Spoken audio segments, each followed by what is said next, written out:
Tell me honestly, when money arrives, what is the first emotion you feel? Relief? Fear that it will disappear? The urge to hide it? Guilt? A brief excitement followed by anxiety? None of these are reactions to the money itself. They are reactions to the story you were given about the money before you are old enough to question it. പൈസ കിട്ടുമ്പോൾ നിന്റെ മനസ്സിൽ എന്താണ് ഉണ്ടാകുന്നത്? അത് നിന്റേതല്ല, അത് നിന്നെ പഠിപ്പിച്ച വിഷയമാണ്. Today we reset all the way to the origin. Here is a question that reveals everything. When you imagine yourself being wealthy genuinely, sustainably wealthy, what is the first reaction inside you?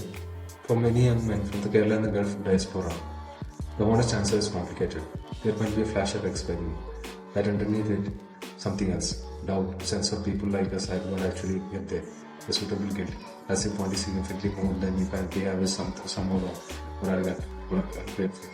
This is not a personality trait, it is inherited programming, and it is running a financial decisions. This is not personality trait, it is inherited programming, and it is running a financial decisions quietly in every single day. ഞാൻ പഠിച്ചോന്ന് പൈസ just survive ചെയ്യാൻ വേണ്ടി മതി, അത് അധികമാണെന്ന് കരുതൽ നല്ലതല്ല.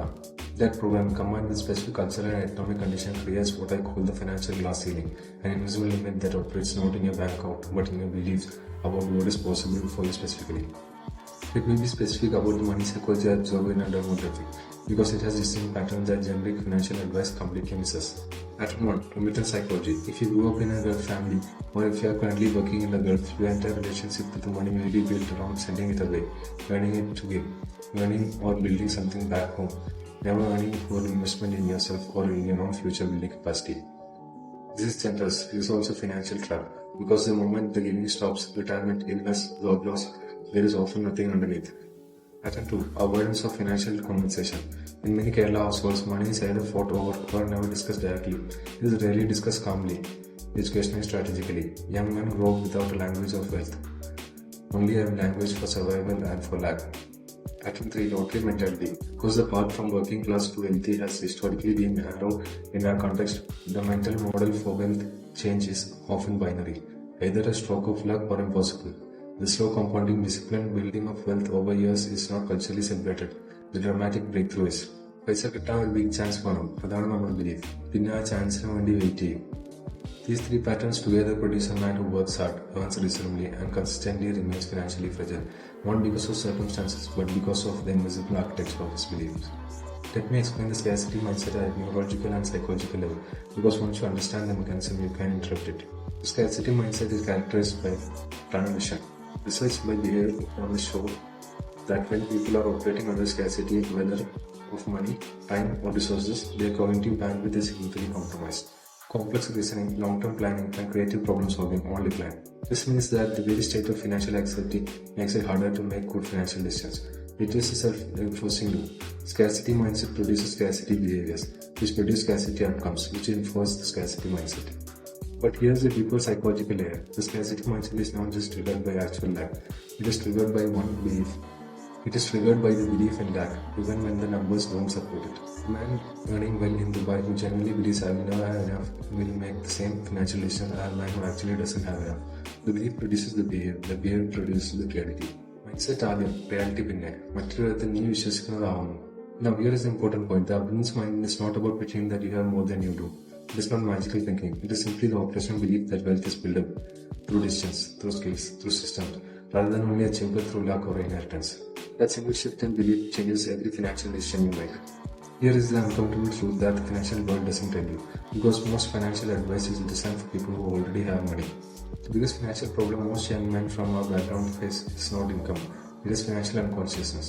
They don't know where their money goes. More specifically, they have a rough sense, rent, food, phones, and home, but they could not tell you with any precision what happened to last month's salary. They don't have a system, they don't have a number. They are building towards, they don't have strategy, only a habit. And financial unconscious guarantees that income changes do not produce wealth changes, because the habits and decisions that consumed your previous salary will consume your new one at the same ratio. Salary കൂടുതൽ കിട്ടിയാൽ അത് വരുമ്പോൾ വലിയ വീട്, വലിയ phone, വലിയ savings പണ്ടത്തെ പോലത്തെ. This is not about blame. This is about waking up to a pattern that persists unless it is directly interrupted. You don't need to earn more to start building wealth. You need to become financially conscious with what you already earn. The money consciousness system. 4 foundations. Foundation 1. The money audit. This way. For 7 days, track every single transaction, every coffee, every transfer home, every small purchase, what to just to see. At the end of 7 days, you will have a financial map of your current life. Most men who do this are genuinely shocked by what they find. Not because they are irresponsible, but because unconscious spending has no face until you give it wrong. Foundation 2. The 3-account system. From your next salary, you operate with 3 distinct mental accounts. Even if they are in one bank account. Account 1. Obligations. Rent, food, essential bills, family remittance. Account 2. Investment. Fixed percentage of that is treated as already spent, already won, already deployed. Account 3. Lifestyle. Everything that remains after obligations and investment. You live entirely on account 3, not account 1 and 2. Salary കിട്ടാൻ ആദ്യം future പിന്നെ present കൂടുതൽ പേരും വിപരീതമാണ്. Foundation 3. One financial skill per quarter. You don't need to become a financial expert, but you need to become financially literate in the specific areas relevant to your life. This quarter understand compound interest and how it applies to your situation, both as a borrower and as a saver. Next quarter understand one investment vehicle available to you. The quarter after understand basic tax efficiency of your income type. One skill, 90 days. That is how financial intelligence is built without overwhelm. Foundation 4. The wealth narrative rewrite. Write down 3 things you believe about money that you learned before age 80. What would you think is true? What was modeled, said, employed to in your home? Then honestly evaluate which one of these beliefs are serving your current financial goals and which are working against them. Beliefs that don't serve you are not facts. They are old programs running in your hardware and programs that can be updated. The internship I'm inviting you is from I am someone who is trying to make enough money to I am someone building a financial architecture. These feel similar, they are completely different. Making enough money has a ceiling, enough. Once you reach enough, you stop. The behavior is reactive. Earn when needed. Spend what's available. Building a financial architecture has a structure. A system that keeps working whether or not you are actively focused on it. It's proactive, it's intentional, it compounds.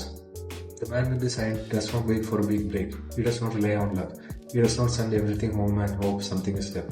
He builds a system, small, consistent, unsexy, that moves forward every single month regardless of income level. പൈസ ഉണ്ടാക്കാനല്ല, പൈസ നന്നായി ഉണ്ടാക്കാൻ. ആ ഐഡന്റിറ്റിയാണ്. I want to say something that I think a lot of men from our background need to hear. Wanting to be financially free is not greed. It is not ingratitude. It is not arrogance. It is the desire to not be a burden. Take care of the people you love without constraint, to have options when life presents challenges, and it will. To give your children what your parents couldn't give you, to one day work because you choose to, not because you have to. That desire is clean, it is ethical, it is worthy, and you are allowed to build toward it, systematically, patiently, without guilt.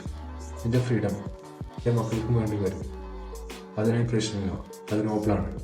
This week, the money audit, 7 days, every transaction, no exceptions, that's it. Just see what's there. Comment audit if you are starting this today. You don't need to share numbers, just the commitment. Week 4 begins Tuesday. We are going into social dominance.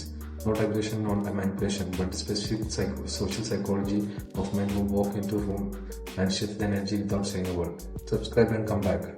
Wealth is not something that happens to you. It is something you architect, brick by brick, with the decisions you make when no one is calculating your net worth but you.